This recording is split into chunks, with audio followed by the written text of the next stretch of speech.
Estamos en nuestro acostumbrado café con la prensa, pero hoy se trata de un encuentro virtual debido, como todos saben, a las exigencias de aislamiento social que nos impone el coronavirus. Nuestro invitado es el doctor Néstor Sosa, infectólogo y exdirector del Instituto Conmemorativo Gorgas. Hoy nos habla desde Estados Unidos como profesor y jefe de la División de Enfermedades Infecciosas del Departamento de Medicina Interna del Hospital de la Universidad de Nuevo México. Aquí tendremos una conversación didáctica y basada en evidencia científica, bajo el nombre COVID-19, nuestro gran reto. Estamos abiertos a las preguntas de nuestra audiencia, como dejamos saber en días anteriores en nuestra invitación a este Café con la Prensa. Bienvenido, doctor.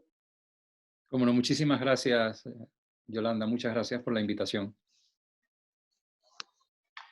Sí, empezamos un poco nosotros a plantear las generalidades de este tema y quisiera saber en este momento de viva voz de usted que se enfrenta a diario con el virus, que ve pacientes, que mantiene contacto con la comunidad científica, tanto internacional como Panamá, ¿a qué nos estamos enfrentando?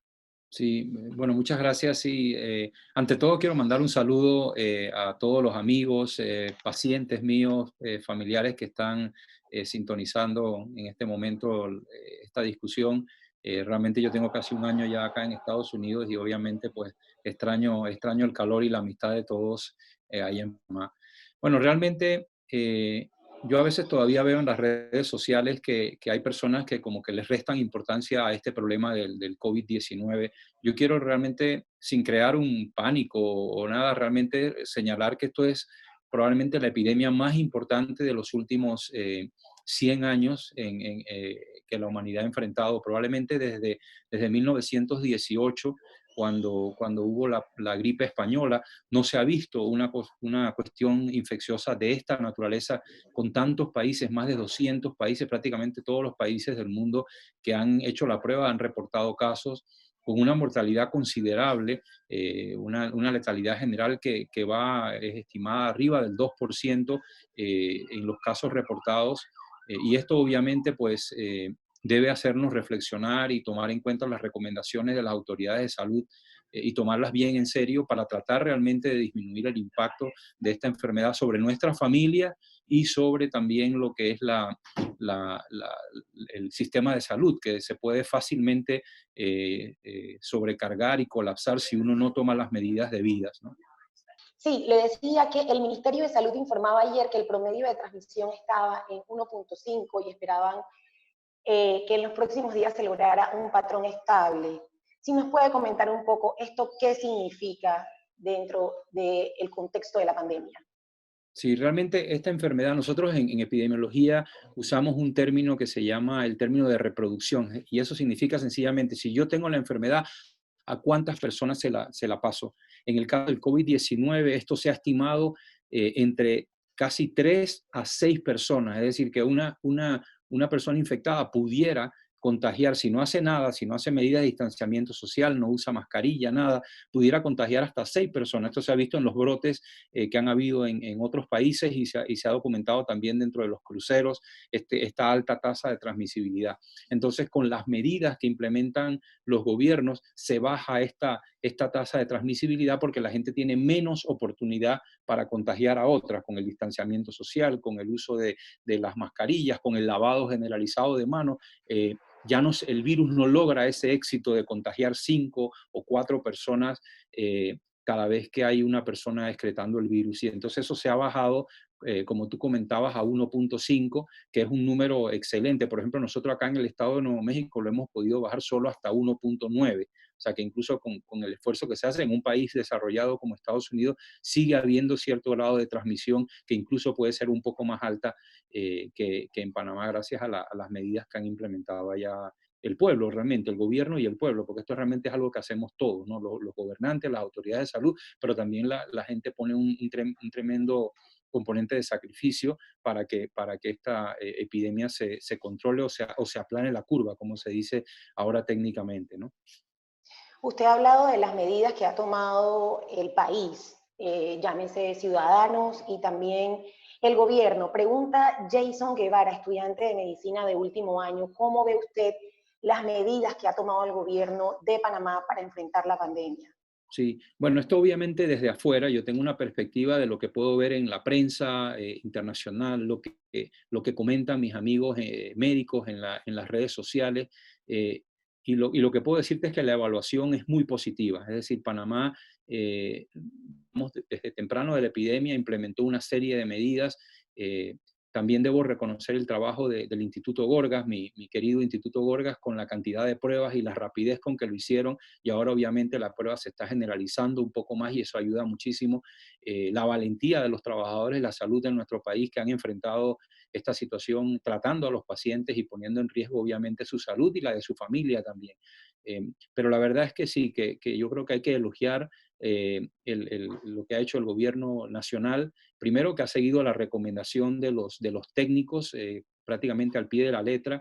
Eh, Se ha hecho el sacrificio de cerrar una serie de negocios, las escuelas, prácticamente paralizar parcialmente o casi completamente el país desde el punto de vista económico para tratar de disminuir la transmisibilidad de esta enfermedad y de esa forma tener menos enfermos o lograr que no haya tantos enfermos en un tiempo corto, que eso es lo que realmente desborda los hospitales y hace que la gente luego no se pueda ni siquiera atender, porque no hay camas de intensivo, no hay ventiladores y como ha pasado en otros lugares entonces hay que tomar decisiones muy difíciles porque no hay cómo atender a los pacientes y empieza uno como médico a tener que seleccionar, bueno, no voy a poner a este paciente más joven y a este otro pues solamente una mascarilla de oxígeno porque no tengo ventilador, que es una decisión muy difícil porque cada persona es extremadamente valiosa, ¿no? Sí, doctor, hacen preguntas relacionadas con la manera de medir los recuperados. Orlando García nos comenta que por qué ha cambiado la metodología de los recuperados. Si era mejor mantener la metodología inicial, hablamos de los recuperados clínicamente. Ayer se hablaba de recuperados epidemiológicamente. A ver si nos puede comentar un poco sobre estas diferencias. Sí, yo no estoy familiarizado con el detalle de estas dos clasificaciones en Panamá. Eh, yo sí creo que es importante tomar en cuenta, o sea, saber que de esta enfermedad el 80% de las personas ni siquiera llegan al hospital. O sea, que obsesionarse con verlos recuperados, yo no lo veo tan útil. Sirve como para subir la moral de la gente, pero realmente nosotros sabemos que la gran mayoría de las personas que le da esta enfermedad, primero ni siquiera llegan al hospital. El 80% no llegan al hospital de los que tienen síntomas, e incluso hay un grupo de personas que ni siquiera desarrollan síntomas. O sea que realmente el seguir el número de recuperados no tiene tanta importancia, sino solamente como para decir, bueno, se han recuperado tantos, pero realmente sabemos que una gran cantidad de personas ni siquiera se cuentan como recuperados porque ni siquiera llegaron a enfermarse o a estar en el hospital. Por otro lado, la recuperación en aquellos que sí se enferman demora tiempo, porque una persona, una vez que le hacen la prueba, pues pasa a veces 2, 3 semanas todavía con enfermedad, y el sistema de salud no tiene una forma rápida de decir, bueno, esa persona ya se siente bien, porque no necesariamente la persona que se siente bien se reporta, dice, ya me siento bien, póngame en la lista de los recuperados.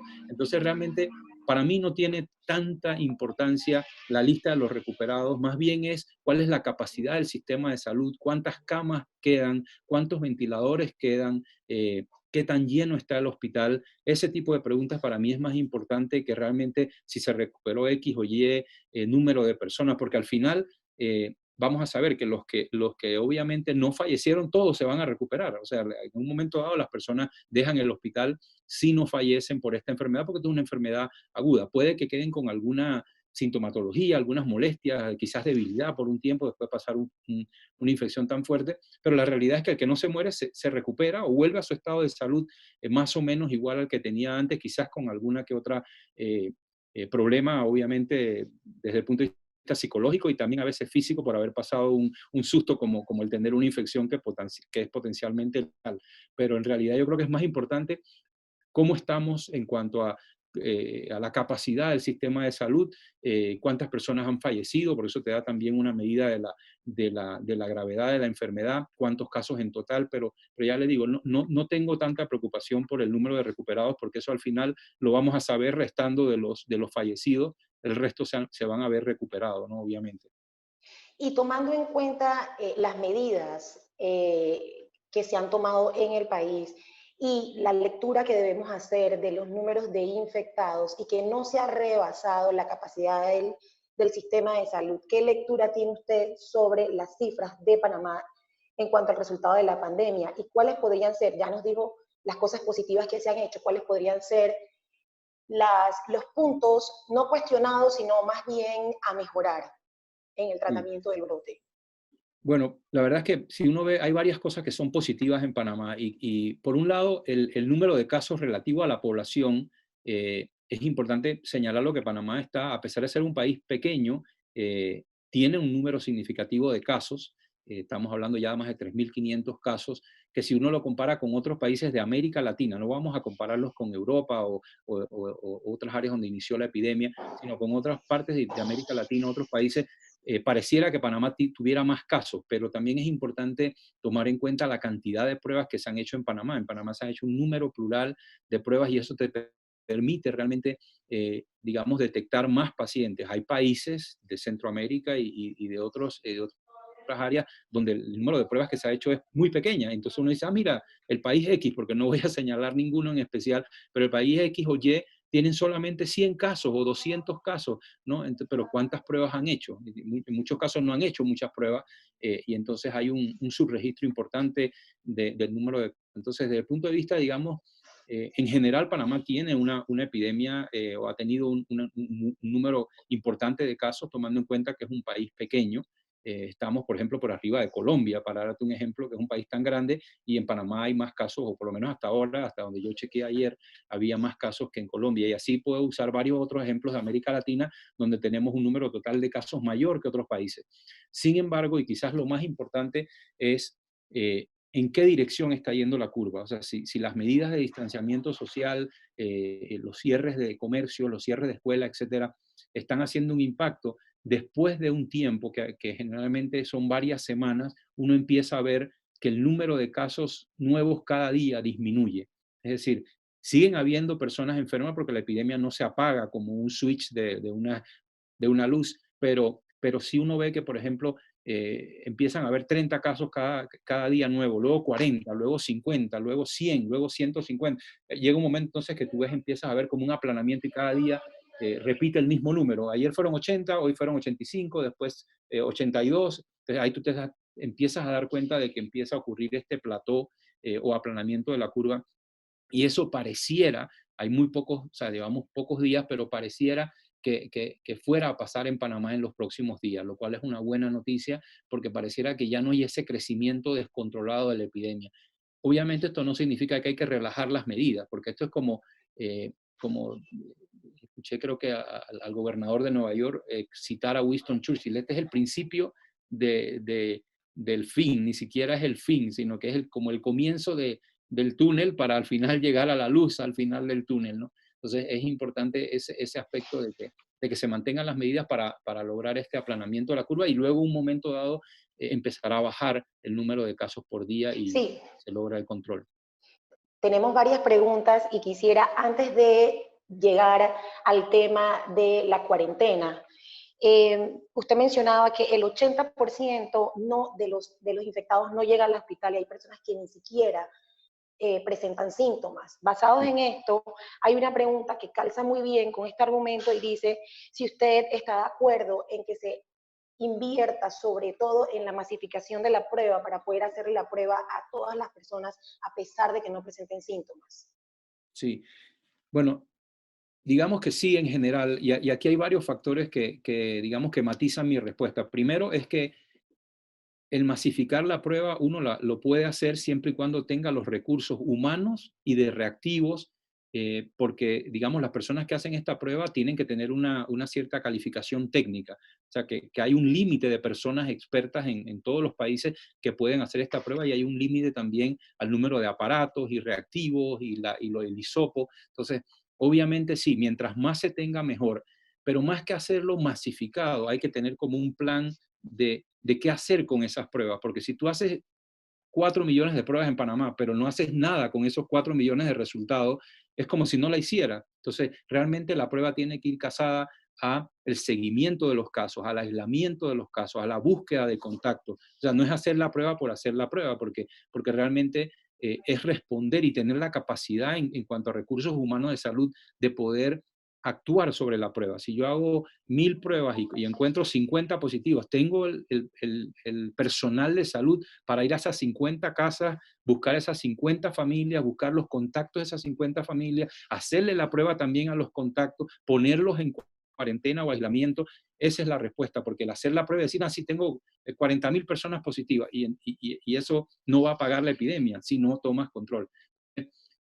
Yo creo que eso es importante. Sí es importante tener pruebas disponibles, y de hecho, cuando se baje la epidemia, una de las cosas claves que vamos a tener que averiguar es, por ejemplo, qué porcentaje de personas realmente se infectó. ¿Cuál fue la penetración de la enfermedad a la sociedad? ¿Fue el 2%? ¿Fue el 15%? ¿Fue el 50%? O sea, ¿cuánta gente realmente le dio durante el primer pico o la primera oleada?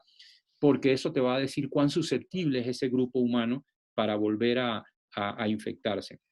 Igual cuando baje la curva, Sí, si uno quiere mantener el control, tienes que estar como atento a los rebrotes. Pueden que ocurran pequeños brotes en comunidades en Panamá, puede que haya reintroducción. De repente llega un viajero de un país X donde todavía no tienen control, y ese viajero reinicia una epidemia en tal o cual barrio de Panamá o en tal o cual ambiente social, en un negocio, vino a hacer un trabajo en un banco e infecta a 2 o 3 personas en el banco, y empieza a haber un brote en ese lugar de trabajo, por poner un ejemplo de cosas que pasaron en Alemania. Entonces, en ese momento sí es muy importante tener las pruebas y hacerlas rápido, hacerlas a los contactos, para hacer lo que llaman los epidemiólogos un cerco epidemiológico alrededor de esos casos.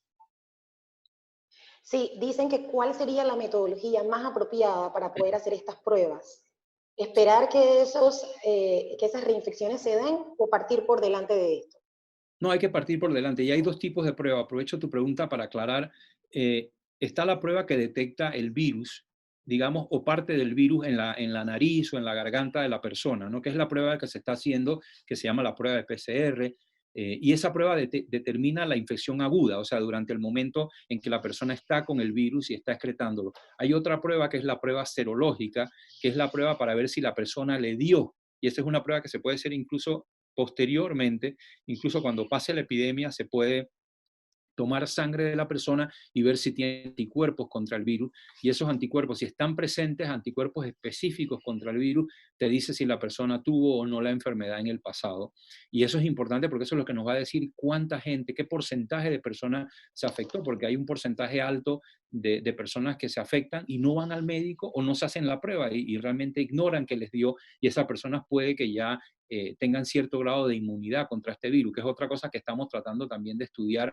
Qué tan robusta es la respuesta inmune una vez que te da el virus, si no te vuelve a dar, si estás completamente protegido o no. Y eso es algo que todavía los científicos no estamos seguros de que se dé. Yo en lo personal pienso que va a haber una protección por un tiempo, por unos meses, si usamos lo que ocurre con los otros coronavirus que ya conocemos, pero eso hay que estudiarlo para poder, digamos, afirmarlo categóricamente. Sí, una de las preguntas, en una de las preguntas mencionaba uno de los participantes que es que a partir de cuándo podemos considerar que esto es una enfermedad recurrente. Ujú. Sí, la verdad es que lo más probable, y esto es importante, y aquí estoy obviamente anticipándome a los hechos. Es muy difícil predecir, especialmente el futuro, como decía un escritor, pero eh, lo más probable, basado en el hecho de que estamos haciendo esta cuarentena, y no estamos dejando que la epidemia, digamos, afecte a muchas personas, yo creo que siempre va a haber, o por un tiempo va a haber, un porcentaje de la población que es susceptible, y por tanto los grupos sociales, los grupos humanos, vamos a ser susceptibles a la reintroducción o a los rebrotes de esta enfermedad.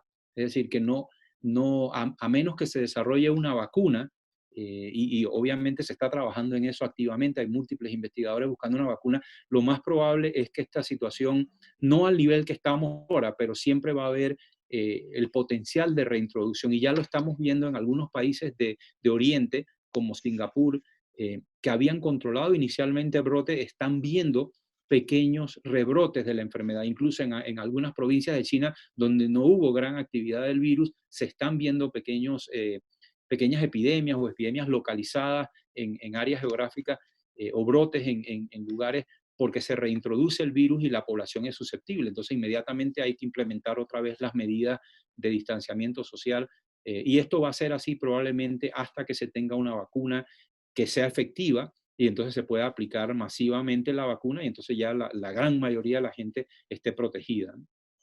Sí. Nos pregunta la doctora Cecilia Marugo, ¿cuál es su opinión de la cantidad de personas fallecidas?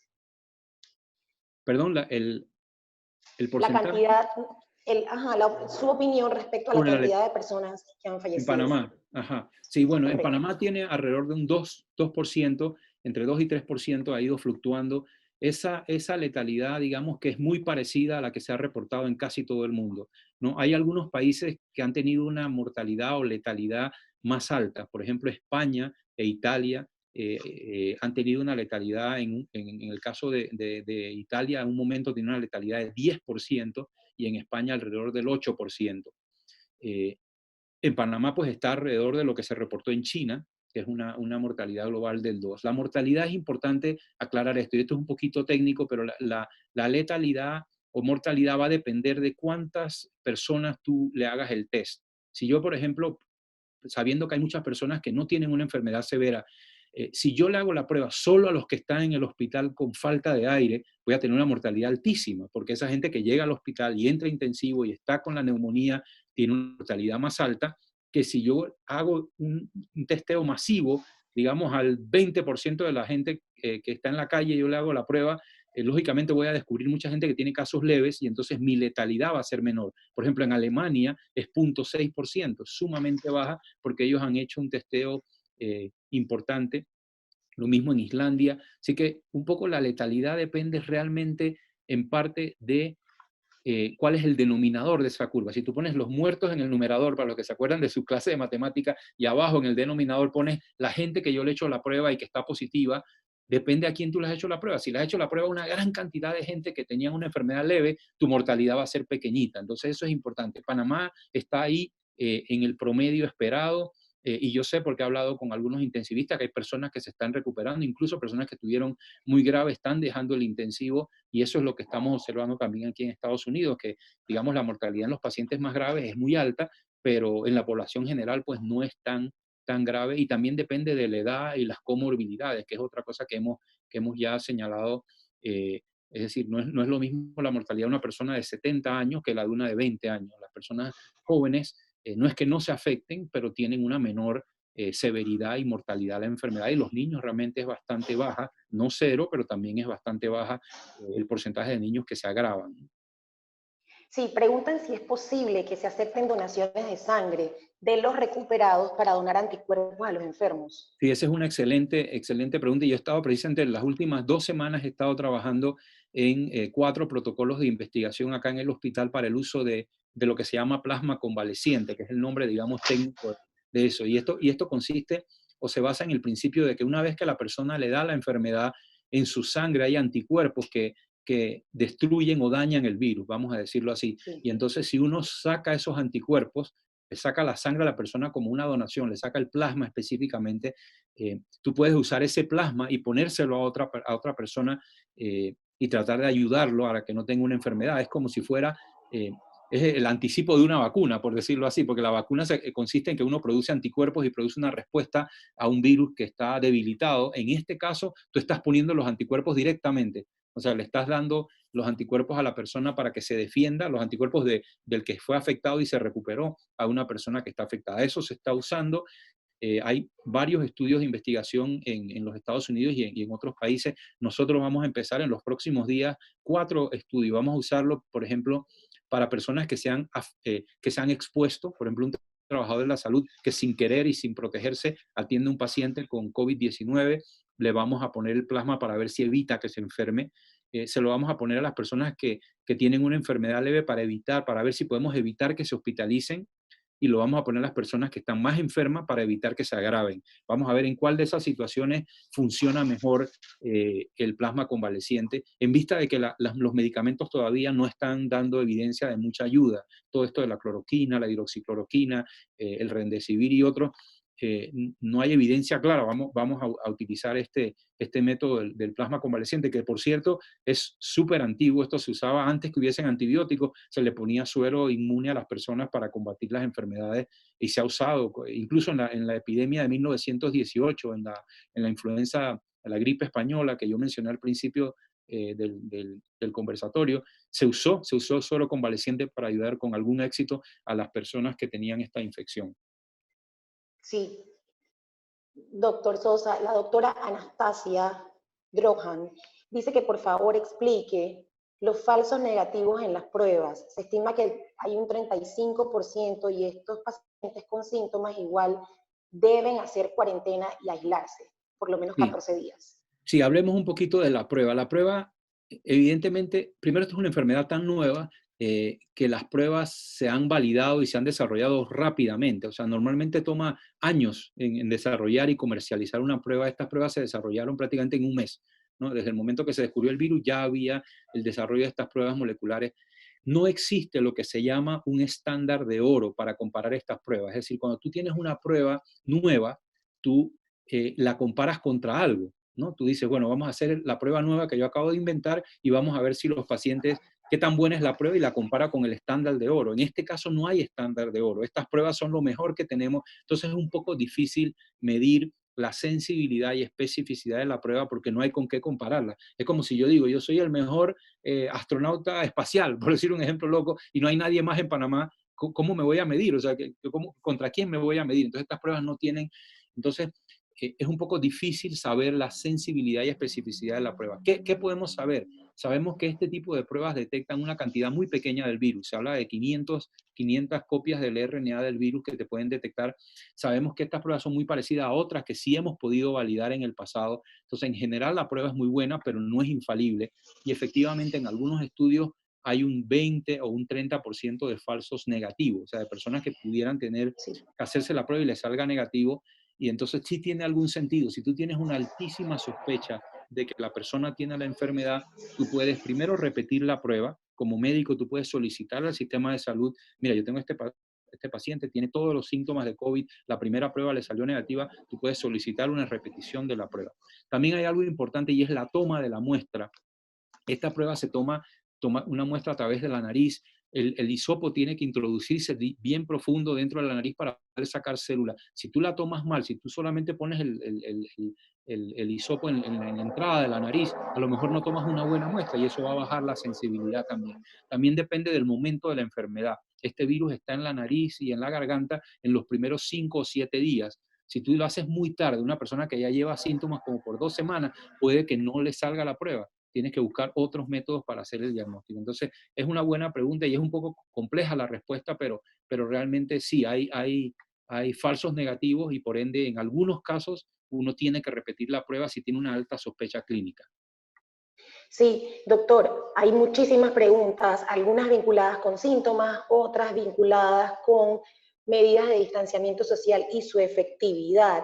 Por ejemplo, preguntan, aparte de las indicaciones de este distanciamiento social, toser en el doblez del codo, lavarse las manos frecuentemente y usar mascarillas cuando se está cercano a otras personas, si hay otras recomendaciones para evitar el contagio y la propagación. Cuéntenos usted qué hace, por ejemplo, en estos casos. Sí, sí, yo creo que aquí esto es una cuestión acumulativa, o sea, todo contribuye en alguna medida porque este virus, por ejemplo, se ha visto en Singapur, han hecho estudios muy elegantes donde cultivan el área alrededor del paciente, cultivan, por ejemplo, el barandal de la cama, la superficie del piso, el área del baño que la persona usa, el inodoro, etcétera, y el virus se ha encontrado en todas partes, o sea, que una persona que está tosiendo, que está estornudando con esta enfermedad e incluso asintomática puede eh, lanzar el virus al ambiente y el virus permanece allí por un buen tiempo, en algunos casos hasta días. Hemos visto estudios de 9 días en alguna superficie, o sea que es posible que el virus sobreviva en esas áreas. Entonces, sí, eso hace por qué uno tiene que lavarse las manos y tener un aseo extremo con el área alrededor de donde están las personas que pudieran estar infectados. Otra medida que es importante es el uso de la mascarilla. Yo era uno de los que decía que la mascarilla usada en público. En general no tenía mucho valor porque la gente no está acostumbrada y la usa mal y se toca. Pero realmente la mascarilla, ahora nos hemos dado cuenta que la mayor eficacia de la mascarilla no es tanto en que tú te protejas de otras personas, sino que tú no lances al ambiente, por esa mascarilla te frena la saliva y la tos y el estornudo. Entonces la mascarilla común y corriente protege a las otras personas que están alrededor tuyo de infectarse por si tú tienes la enfermedad y no sabes porque estás asintomático. Entonces, esas son, digamos, algunas de las medidas extra. Hay también, si uno está, por ejemplo, para los trabajadores en los hospitales, por ejemplo, es conveniente cuando uno llega a la casa quitarse la ropa, ponerse una ropa limpia, descartar esa ropa y lavarla, dejar los zapatos en la entrada de la casa. Son cosas que no es que tengan mucha prueba científica, pero tienen sentido común porque sí es posible que el virus se adhiera al zapato o caiga un poco de virus en la ropa. Y si uno llega a la casa y no se cambia, pues eso aumenta la posibilidad de transmisión, ¿no? Entonces, obviamente hay cosas también de sentido común. Si uno vive en un lugar y puede estar bien ventilado, bien iluminado, porque el sol tiene luz ultravioleta, la luz ultravioleta inactiva este virus. Entonces, el tener una buena iluminación, el tener la casa bien ventilada, te va a ayudar también en ciertas situaciones. Todo eso son medidas, yo creo que adicionan, ¿no? Que adicionan y te dan otro grado de protección, ¿no? Son como capas para protegerte de la infección, ¿no? Sí, creo que con esta respuesta, de alguna manera, integra un poco otras preguntas que habían hecho y que teníamos aquí planificadas para hacerle, como qué prueba científica, por ejemplo, preguntaban, hay con el hecho de trasladar el virus a través de los zapatos. No hay una Ujú. evidencia científica con respecto a esto, entonces. Bueno, sí, yo recuerdo ahora que lo mencionas, sí han habido casos, o sea, no casos, sino estudios de los zapatos de trabajadores de la salud, donde se ha encontrado en zapatos, se ha encontrado también obviamente en superficies inanimadas, o sea, que sí tiene una razón, digamos, lógica. Lo que no se ha demostrado es que al quitarte los zapatos tú disminuyas la epidemia en tu casa, ¿no? Porque ese estudio no se ha hecho, pero sí se sabe que es posible transportar el virus en la ropa, en los zapatos, en utensilios, por ejemplo, en el celular, es posible en el estetoscopio que usamos nosotros en el hospital, todos esos objetos pudieran transitoriamente estar colonizados o estar cubiertos con secreciones que tienen el virus, y si uno las toca y luego se lleva el dedo o la mano a la nariz o a los ojos, te puedes inocular el virus. Entonces, ese tipo de cosas, aunque no se ha probado todo, pero se sabe que es posible la transmisión a través de estos objetos inanimados. Obviamente lo más importante es la transmisión persona a persona, ¿no? A través de las gotitas, cuando uno conversa, estornuda o tose, uno expele gotitas que pueden tener el virus. Si tú tienes una persona relativamente cerca, esas gotas le pueden caer en los ojos, en la boca, en la nariz a la persona. Si uno estrecha la mano de una persona que tiene el virus también, porque la persona tose, a veces se pone la mano en la cara y luego si tú le das la mano, pues también. Eh, y esa es la manera principal como se transmite este virus, ¿no? De persona a persona por estas gotas respiratorias, pero hay otras medidas u otras formas como con los objetos inanimados que he mencionado. Doctor, preguntan, un portador asintomático, ¿cuánto tiempo demora propagando el virus? Sí, eso todavía no se sabe con exactitud, pero se sabe que el virus generalmente se excreta por unos 7 días en las vías respiratorias altas. Entonces, en general, eh, cuando la persona entra en la segunda semana, el número de virus baja. Ahora, estos son afirmaciones promedio. Es decir, hay personas, y yo he visto estudios de personas que permanecen con el virus positivo hasta 3 y 4 semanas en las vías respiratorias. Pero en promedio, si tú agarras 100 personas, el promedio de personas van a tener una disminución en la excreción viral después de 7 días. De hecho, aquí el Centro de Control de Enfermedades de Atlanta, por ejemplo, si una persona ha tenido la enfermedad para regresar a trabajar, tú tienes que tener 3 días sin fiebre y sin síntomas respiratorios y por lo menos 7 días de haber iniciado síntomas, ¿no? Para dejar un tiempo a que esa excreción viral baje. Aunque no te hagan la prueba, tú puedes regresar a trabajar si reúnes esos requisitos. 3 días febril, 3 días sin tos y 7 días total o más de síntomas, ¿no? Porque sabemos que de los estudios que se han hecho, pues la excreción viral tiende a caer en esa segunda, tercera semana, con algunas excepciones, obviamente. Sí, doctor, a partir de ahora nos tenemos que acostumbrar a un nuevo estilo de vida con cierto aislamiento social, el uso de la mascarilla permanente, mantener las medidas higiénicas que usted ha mencionado en cualquiera de los lugares a donde nos movamos. O sea, esa va a ser la dinámica a partir de ahora y por cuánto tiempo. Sí, yo creo que sí. Y yo diría que va a depender un poco del porcentaje de personas afectadas. O sea, si logramos ver que se produce lo que se llama la inmunidad de rebaño, si llega un momento en que, incluso antes que se desarrolle la vacuna, que hay un porcentaje muy alto de la población que se afectó, eh, y esto pasó, por ejemplo, con el Zika, que el Zika entró a los países y afectó el 70-80% de la gente y desapareció. Ya no hay Zika, o prácticamente no hay Zika. ¿Por qué? Porque la mayoría de la gente, sin saberlo, tuvo la infección y se volvió inmune. Si eso ocurre, pues ya esas medidas al final se van a poder relajar, pero yo pienso que por lo menos por un tiempo, y el tiempo puede ser un año o un buen número de meses, vamos a tener que mantener algunas medidas para evitar la reintroducción y el rebrote de la enfermedad en varios lugares. Entonces, yo sí creo que las cosas desafortunadamente no van a ser igual que antes si uno no quiere tener constantemente rebrotes o reintroducciones o la segunda o la tercera oleada de la epidemia. Una vez que tengamos una vacuna eficaz y esté disponible, obviamente, disponible para Panamá y se aplique de una manera importante, se va a lograr, digamos, volver a como estábamos antes eh, de que surgiera este coronavirus. Pero yo creo que sí, que por unos meses, y esta es mi predicción, vamos a tener que tomar medidas para mantener a la infección bajo control y no sobrecargar los sistemas de salud y no volver a tener,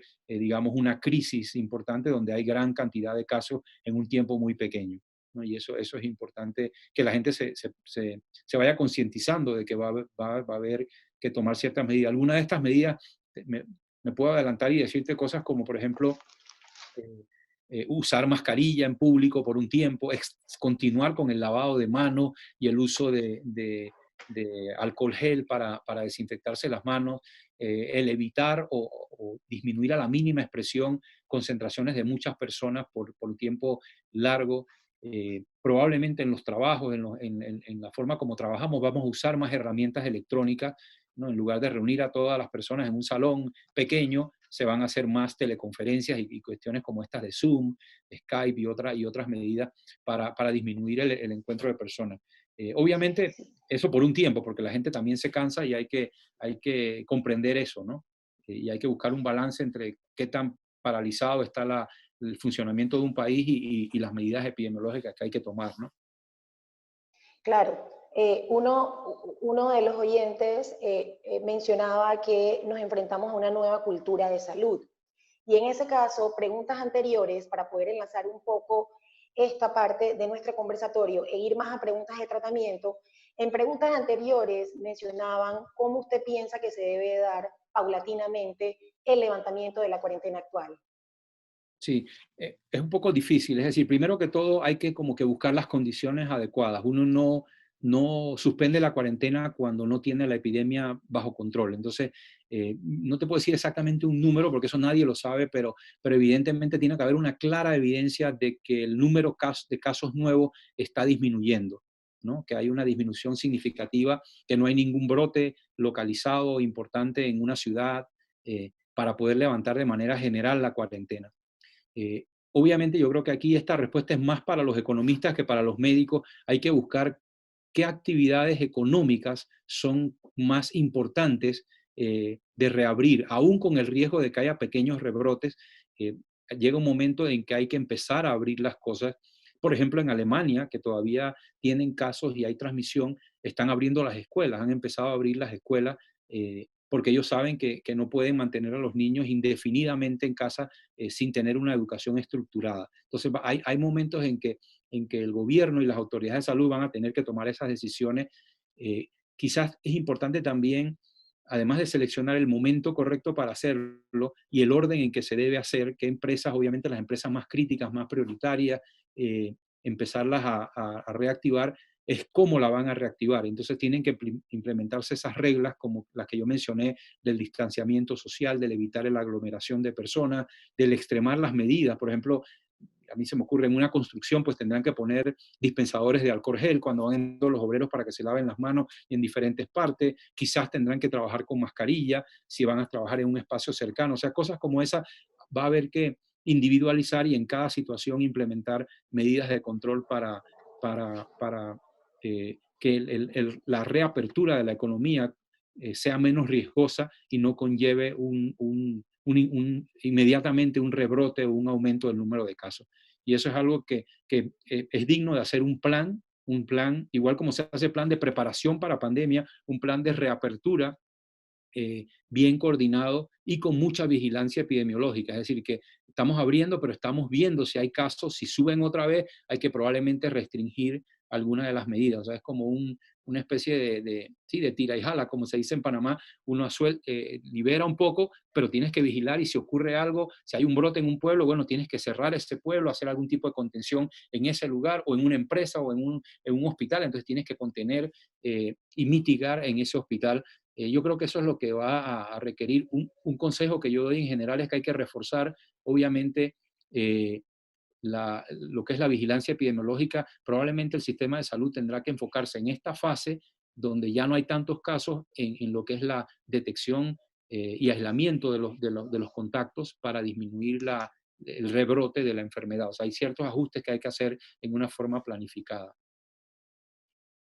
Sí, preguntan si condiciones preexistentes como la diabetes y la hipertensión son condiciones, bueno, obviamente que padecen muchos panameños, y si usted considera que esto puede estar influyendo en la gravedad de algunos casos en Panamá.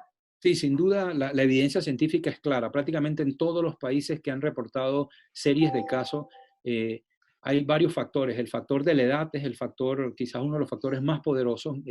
Mientras, digamos, con cada década de la vida, después de 50 años, el riesgo de enfermar y morir aumenta. Prácticamente se va duplicando con cada década de la vida hasta, por ejemplo, los grupos, los autores en China reportaron que hasta un 20% de las personas arriba de 80 años se morían si le daba esta enfermedad. O sea que es uno de cada 5, uno de cada 4, en algunos estudios, personas mayores de 80, y así. Entonces, la edad es un factor, definitivamente la diabetes, la enfermedad cardiovascular, incluso la hipertensión, problemas pulmonares, problemas cardíacos, te predisponen a un curso más severo. También sabemos que personas inmunosuprimidas, o sea, personas que tienen problemas con el sistema inmune, por ejemplo, personas trasplantadas, personas que viven con VIH, ese tipo de pacientes que no tienen un sistema inmunológico normal, pudieran también tener un curso clínico más severo. Y obviamente son las Claro. personas más vulnerables a esta enfermedad. Pregunta Eduardo Fábrega, ¿qué medidas debemos tomar los empresarios con nuestros colaboradores para cuando se levante la cuarentena? Si hay exámenes que se les puedan proveer mientras están trabajando en las oficinas, más allá de las medidas de higiene personal. Sí, bueno, una prueba que se pudiera hacer para saber si la persona ya le dio es la prueba de anticuerpos. Cuando esté disponible, ampliamente disponible, se puede hacer una prueba de anticuerpos y si la persona ya le dio y está completamente recuperada, digamos, se puede asumir que esa persona está protegida del virus. Y esa es una de las pruebas, digamos, que se está tratando de implementar aquí en Estados Unidos de forma masiva, porque eso nos ayudaría a saber quién está o no susceptible a la enfermedad. Y esa es una prueba. En algunos lugares, especialmente en el oriente, yo he visto mucho el uso de termómetros. Sencillamente, cuando una persona va a llegar al trabajo, se le toma la temperatura, porque esta enfermedad cursa con fiebres en un porcentaje importante de los pacientes. No es infalible, porque tú puedes no tener fiebre en la mañana y que te dé la fiebre luego. O sea que si te verifican la temperatura solo una vez al día, pues no es tan eh, no es seguro que vas a captar a todos los febriles, pero es otra capa que pones al virus para detectar. Entonces, si detectas a una persona con fiebre ahí entrando al trabajo, tú lo mandas a la casa inmediatamente y proteges a los colaboradores. Entonces, hay una serie, sí, de medidas. Yo creo que la prueba de sangre para detectar si le dio o no le dio y saber cuáles son los susceptibles y los no susceptibles, el tomar temperatura, el educar al trabajador, porque en Panamá también es importante, a veces uno asume que todo el mundo sabe todo, pero hay que educar y decirle, mira, si estás con síntomas, si amaneces con fiebre, dolor en el cuerpo, si estás con tos, todos los síntomas de esta enfermedad, eh, llama, no vengas a trabajar, llama y avisa y evalúate hasta la prueba del COVID-19, no vengas a trabajar para que así proteges a los otros colaboradores. Yo creo que sí hay que hacer obviamente como una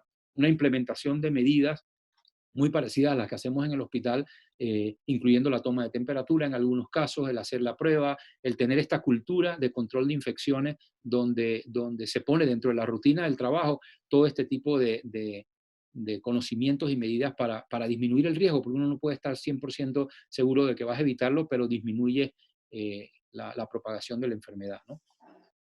Claro, el doctor Pichal pregunta, ¿cuánto tiempo después de curado el paciente puede estar transmitiendo el virus? Sí, bueno, un saludo a Dani, mi amigo personal y una persona que admiro mucho. Eh, y voy a darte la respuesta, digamos, técnica. No sabemos.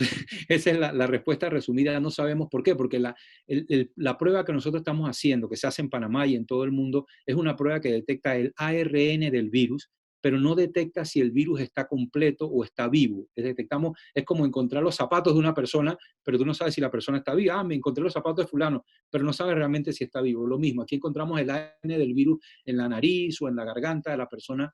Entonces, sabemos que la persona lo excreta mucho los primeros días, porque obviamente es una enfermedad altamente contagiosa. Sabemos por los estudios científicos que esa excreción de virus vivo decae después del séptimo día. Sabemos también que el ARN se encuentra, como yo dije, hasta por 3 o 4 semanas en algunos pacientes, no en todos, pero no sabemos realmente con certeza cuánto tiempo dura la excreción de virus transmisible. Por los estudios y los modelos epidemiológicos que se ha visto, probablemente está, como dije, alrededor de 7 días, en algunos pacientes un poquito más. Si es un paciente con mucha tos y excretando, puede excretarlo por un tiempo más largo. Pero realmente se está estudiando eso. La respuesta, digamos, categórica, con toda certeza, no se sabe porque no tenemos las herramientas todavía para saber esto. Pero yo creo que sí se va a saber cuando se estudie la duración de transmisibilidad en grupos grandes de seres humanos, ¿no? Diego Eleta pregunta, he leído que la cantidad del virus al que se expone es un factor determinante en la severidad de la infección. Sí, los científicos están considerando infectar a personas de forma controlada para generar una reacción inmune, casi como si fuese una vacuna. Ujú. Sí, bueno, la primera parte de la pregunta, no estoy seguro de que se sabe con certeza si es la cantidad de virus o algún factor genético lo que te determina, porque como uno puede imaginar, es muy difícil medir con cuánto virus tú te infectaste. O sea, si yo, por ejemplo, le doy la mano a una persona y luego me toco la nariz y me infecté, ¿cuánto virus yo introduje en mi nariz? Nadie sabe. O sea, que realmente no es muy fácil medir en la vida real la carga o lo que se llama el inóculo que te ha dado otra persona. Entonces yo creo que no se sabe si ese factor es importante o son más importantes factores genéticos que no hemos descubierto. Es decir, porque, bueno, y no se han descubierto todos los factores genéticos. Por ejemplo, las personas que son A positivo eh, tienden a tener mayor proporción de enfermedad severa que las que tienen otros grupos de sangre. Ya, por ejemplo, ya hay un par de estudios que han demostrado una asociación a más severidad con sangre A positivo. Van a haber otros estudios, obviamente, que correlacionan otros marcadores genéticos con la severidad, pero en realidad no sé si se sabe con certeza si el inóculo es lo que determina la enfermedad. En otras infecciones es así. O sea, si yo, por ejemplo, me expongo a una gran cantidad de bacterias y me inyecto intravenosamente una gran cantidad de bacterias, probablemente no me voy a salvar que si me inyecto poquitas bacterias, pues mi sistema inmunológico como que puede pelear con ellas. Pero esto todavía no se ha demostrado con el virus porque es un poco difícil medirlo en la práctica. Con respecto a lo de exponer a gente para que... El problema con eso es que como este virus tiene tanta transmisibilidad, si tú expones a la gente al virus, vas a tener muertos, vas a tener personas graves y muertos. Y entonces, eh, y si son muchos, ni siquiera los vas a poder atender adecuadamente. Entonces, esa es la justificación por la cual se han tomado todas estas medidas en los países. Para tratar de disminuir el número de casos graves en un tiempo determinado para no sobrecargar el sistema de salud y no digamos, sí, sobrecargarlo y hacer que no haya suficientes camas de hospital intensivo, ventiladores, médicos, enfermeras para atender a estos pacientes. Ese experimento, digamos, dejar a que la gente se infecte para lograr la inmunidad de rebaño, es muy difícil de hacer en la práctica porque vas a sufrir lo que ha sufrido el norte de Italia, lo que ha sufrido España, lo que está sufriendo Nueva York, New Jersey, New Orleans, con muchos casos y un sistema de salud al borde del colapso, ¿no? Claro. Pregunta su ex compañero de ajedrez, Enrique Dobarrio. Dice que si aún estando en cuarentena con poquísimo riesgo de contagio, conviene vacunarse en estos momentos contra la influenza. Sí, bueno, en Panamá va a empezar la temporada de influenza en la época de lluvias, empieza a subir el número de casos. Obviamente es conveniente vacunarse. Vacunarse obviamente en una forma segura, no en lugares donde hay aglomeración de gente, pero definitivamente para no complicar más la situación de salud, para no tener entonces una epidemia de influenza corriendo al lado de una epidemia de COVID-19, tiene sentido vacunar, especialmente a las personas más vulnerables de influenza, ¿no? Que generalmente son las personas mayores y los niños pequeños, deben vacunarse eh, porque realmente tiene sentido el disminuir la aparición de una segunda epidemia que pudiera entonces sí agravar más la situación en los hospitales. Y créanme que antes que me pregunten si es posible tener las dos infecciones a la vez, es posible. Hay lugares aquí en Estados Unidos donde la epidemia de COVID entró en el momento que había circulación de influenza y de otros virus respiratorios y hemos encontrado pacientes que tienen más de un virus respiratorio, o sea, tienen el COVID y también dan positivo a un adenovirus o a un metaneumovirus, que son otros virus que causan infecciones respiratorias. Entonces, definitivamente que yo diría en general que sí, que el que esté indicado ponerse la vacuna, que se la ponga, porque igual en el momento que baje el COVID también pudiera haber una epidemia de influenza poco tiempo después. Entonces, tiene sentido el protegerse contra esta otra enfermedad respiratoria. Sí, también una de las interrogantes que tienen es si realmente el virus está mutando. ¿Qué tan cierto es esto y cómo impactaría en el desarrollo de la vacuna? Sí, bueno, es cierto que el virus está mutando, sin embargo, digamos, eso, y todavía no se sabe todo, pero si se desarrolla una vacuna, digamos, rápidamente, y se desarrolla una vacuna que induce inmunidad al virus que está circulando mayoritariamente, no hay problema. Muy probablemente dentro de varios años, o sea, eso no pasa en 2 o 3 semanas, pero en años sí el virus va a tener ciertos cambios, quizás requiera una remodificación de la vacuna si sigue cambiando genéticamente o mutando, pero yo creo que para esta primera oleada o quizás la segunda oleada, los científicos están seleccionando partes del virus que no cambian tanto, que son partes vitales del virus, como la proteína que se llama spike o la proteína con la cual el virus entra a la célula. Esa proteína más o menos se conserva en este virus y lo hace ser tan transmisible y letal como es porque tiene esa proteína ciertas características. Entonces, contra eso es que se está desarrollando y otras partes importantes del virus, la vacuna. Entonces, yo pienso que a corto plazo no va a ser un problema. Eh, Quizás a largo plazo, después de varios años del virus estar circulando en poblaciones humanas, sí puede que las mutaciones cambien su estructura y se tenga que modificar un poco el antígeno que se usa en la vacuna. Pero a corto plazo yo pienso que no. Lo más importante es que la vacuna sea eficaz, porque no sabemos todavía y segura.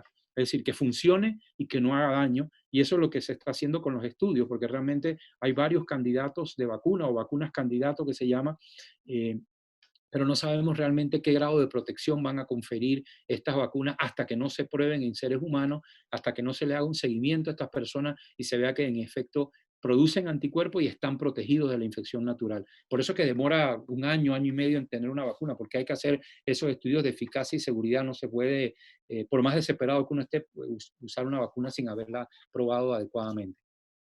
Sí, Mariela Paredes hace una pregunta un poco en un tono humano, más que científico, y que tiene que ver con el tema del aislamiento. Ella dice, ¿cuándo puede ver una persona de alto riesgo por su edad ver a sus nietos en el contexto de aislamiento que va a ser muy prolongado? Sí. Sí, esa es una pregunta sumamente difícil. Es decir, eh, y de hecho yo no he hablado de la parte psicológica, pero hay una parte psicológica importantísima con esta epidemia.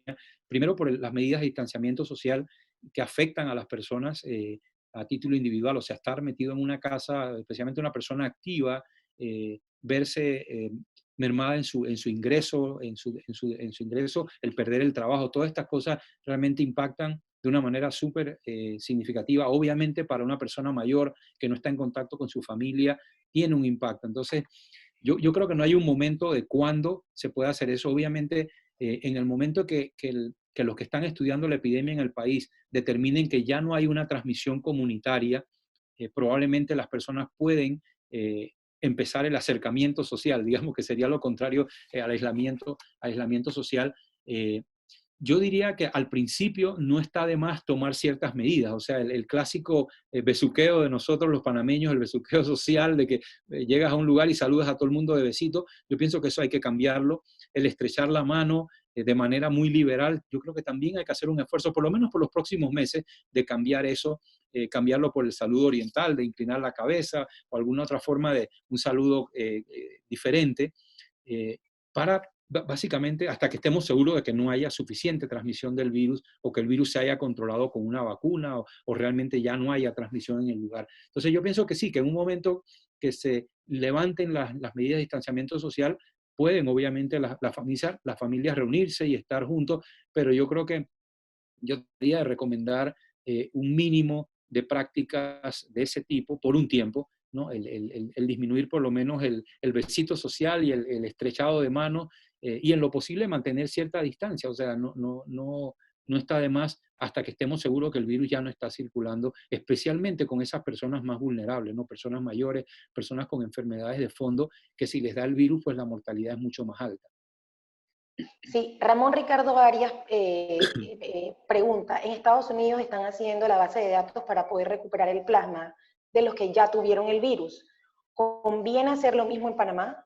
Sí, definitivamente, definitivamente debe haber, es decir, por ejemplo, los que tienen la información de las pruebas, el Instituto Gorgas, el Ministerio de Salud, puede de una manera organizada con los bancos de sangre empezar a contactar a las personas que se han recuperado, especialmente, yo diría, a personas jóvenes que ni siquiera estuvieron en el hospital, que han tenido un cuadro más leve, porque hay que determinar la presencia de anticuerpos. Eso toma un tiempo y se pasan todos los procesos del banco de sangre normal, se pasan el interrogatorio que le hacen a uno cuando uno va a donar sangre, las pruebas de VIH, de hepatitis, de otros virus que se hace a las personas cuando van a donar sangre. Es una donación igual y hay que hacerlo porque realmente hay una ventana en la cual los anticuerpos están más altos, o sea, un tiempo después que uno pasa la enfermedad, tiene bastantes anticuerpos y eso puede que caiga, o sea, que el momento es ahora, o sea, cuando estamos empezando a tener personas recuperadas, yo decía que no tenía importancia lo de las recuperadas, yo creo que para esto sí tiene importancia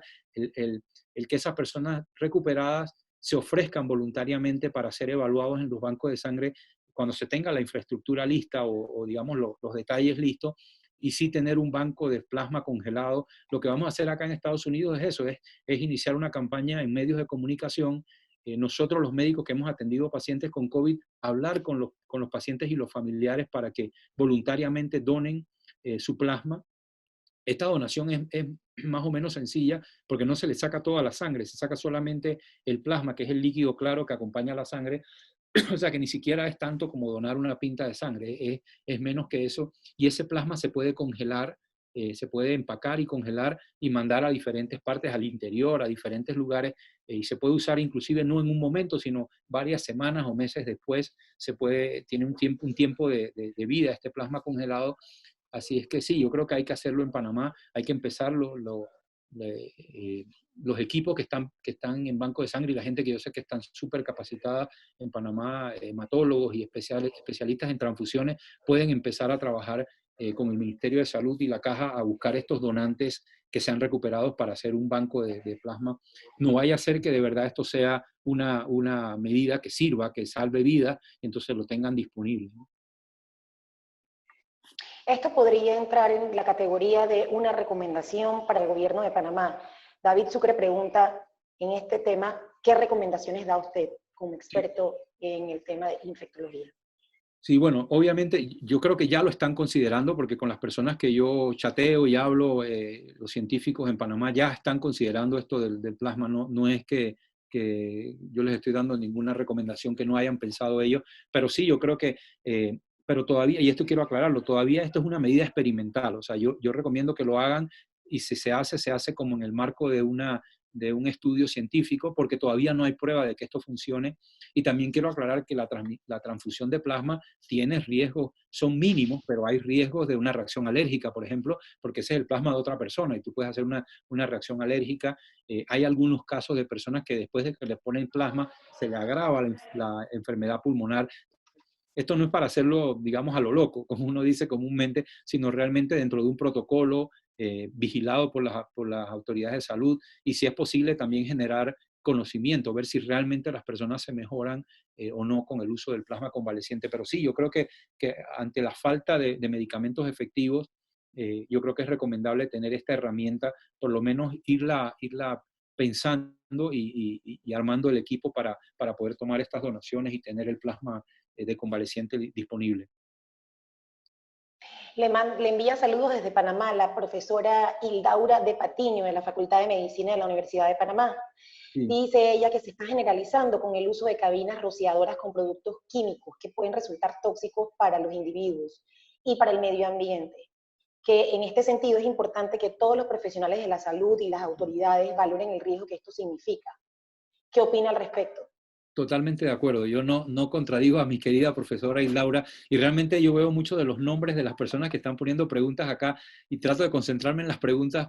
Me daría mucho gusto poder saludar a todos y conversar con todos y cada uno de las personas que están de manera tan interesante participando en esta investigación. Sí, es importante, yo creo que eh, y esto no solamente aplica a lo que ha comunicado la doctora Patiño, pero yo creo que en estas crisis hay que mantener siempre, como quien dice, la cabeza fría. Hay que saber que cualquier medida que uno tome, hay que medir el contrapeso o los efectos adversos de estas medidas. Y esto se refiere, por ejemplo, a lo que decía la profesora, al uso de sustancias químicas que uno queriendo desinfectar cosas o limpiar, utilice sustancias que son nocivas para los trabajadores de la salud. Eso por un lado. Por otro lado, el usar medicamentos no probados en los pacientes de manera indiscriminada también conlleva un riesgo. Nosotros estamos viendo, por ejemplo, la hidroxicloroquina y la cloroquina que estamos utilizando en estos pacientes no tiene ninguna evidencia científica sólida, o sea, se basa en unos estudios muy pequeños, muy preliminares. Sin embargo, en todos los países se está usando y estamos viendo efectos tóxicos, se está viendo arritmias cardíacas, incluso pacientes que han muerto como consecuencia de estos medicamentos. Entonces, nosotros como médicos y como científicos tenemos que tener un poco de objetividad y tratar de usar estos medicamentos con mucha cautela, si es posible, dentro del marco de una investigación donde su uso redunde en beneficio de futuras personas, se genere conocimiento y prueba de si sirven o no. No solo usarlo porque no tengo otra cosa, lo voy a usar, sino realmente usarlo y tratar de llegar a una conclusión.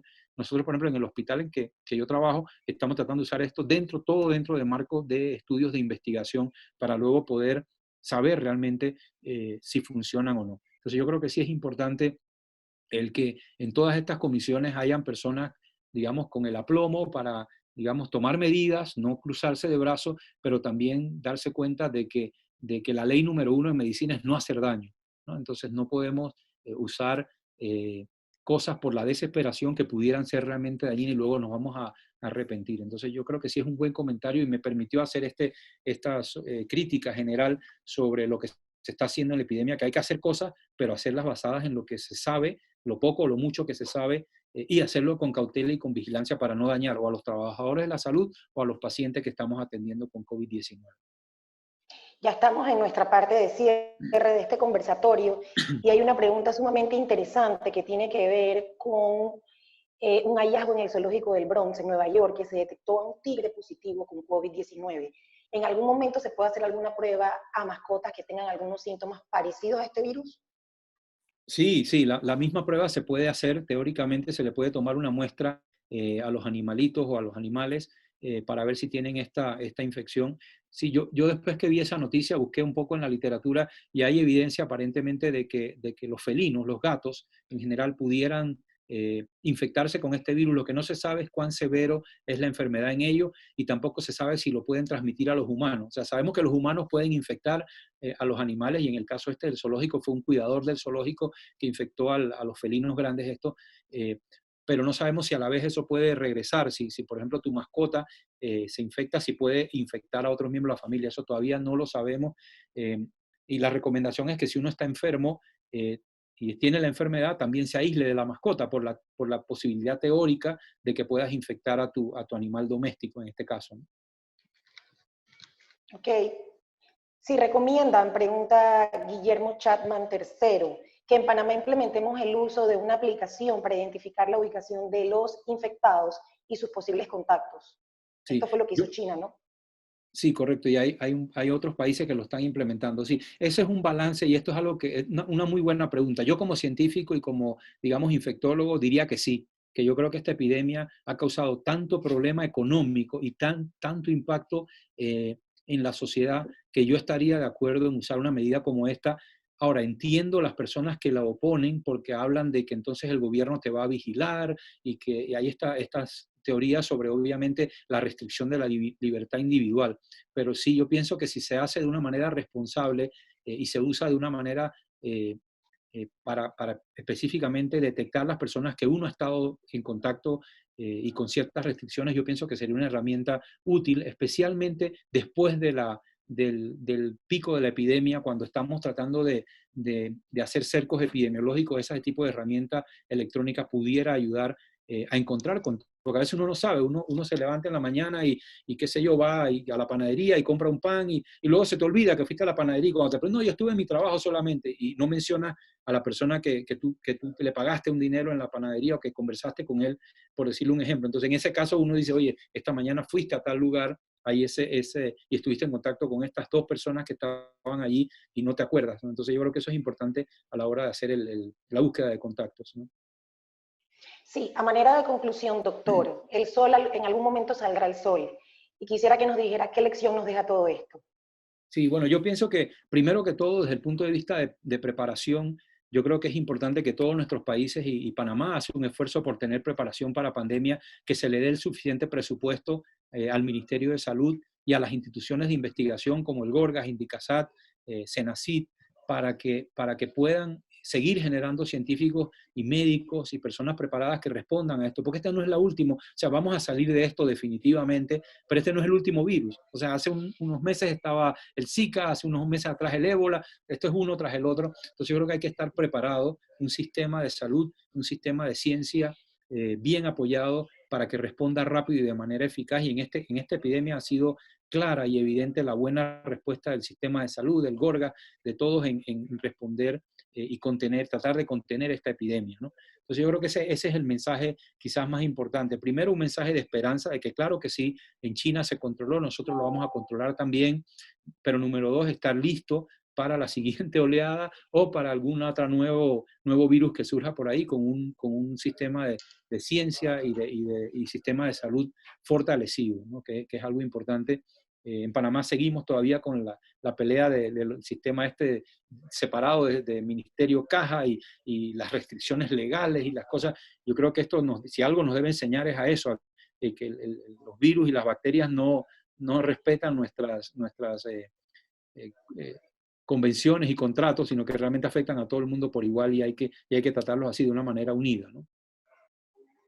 Agradecemos muchísimo esta hora de pedagogía, de ciencia y de humanidad con el tema que hemos tocado hoy, que es COVID-19, el reto que todos enfrentamos. Agradecemos muchísimo su tiempo y sus valoraciones. Le recordamos a toda nuestra audiencia que si quieren ver este café con la prensa nuevamente, pueden tener acceso a él a través de nuestra página de Facebook y nuestro canal de YouTube.